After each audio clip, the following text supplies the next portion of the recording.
comecei a trabalhar com gravura nos anos 70, no Ateliê Livre da Prefeitura em Porto Alegre.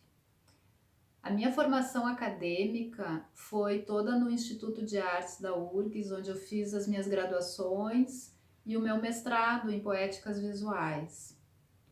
Foi nos anos 80 que eu conheci a litografia e acabei me encantando com essa linguagem e comecei a pesquisar, a investigar, a estudar e também ensinar. O que sempre me inquietou foi essa ideia de que a gravura é algo intimista e que deveria ser vista de perto. E eu acho que sim, deve-se olhar uma gravura de perto, mas por que não também de longe? Eu comecei a pesquisar e imprimir em outros suportes, além do tradicional papel, buscando com isso uma expansão da imagem, uma outra forma de olhar a gravura. Para isso, eu usei a impressão de várias pedras sobre a seda branca, compondo assim uma mesma imagem.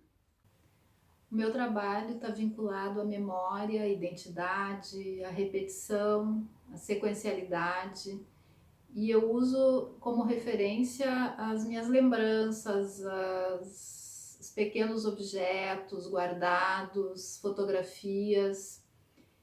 Eu vou fazendo desenhos ou transferindo imagens para a superfície da pedra.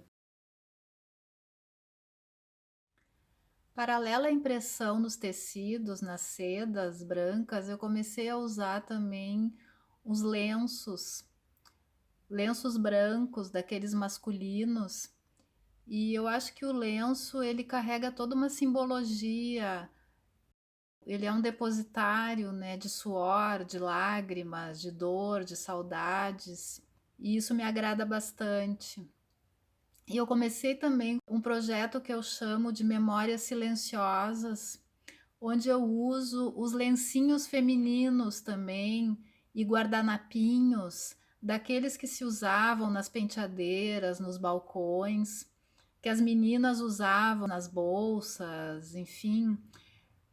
Eu então comecei a fazer uma campanha entre as minhas primas, as minhas amigas, pedindo esses lencinhos que estão esquecidos nas gavetas, que falam do feminino, de memórias, com esses bordadinhos delicados, as pinturinhas, os tecidos mais fininhos, né?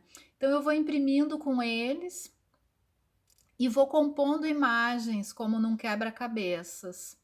E assim as minhas litografias vão ganhando outras dimensões.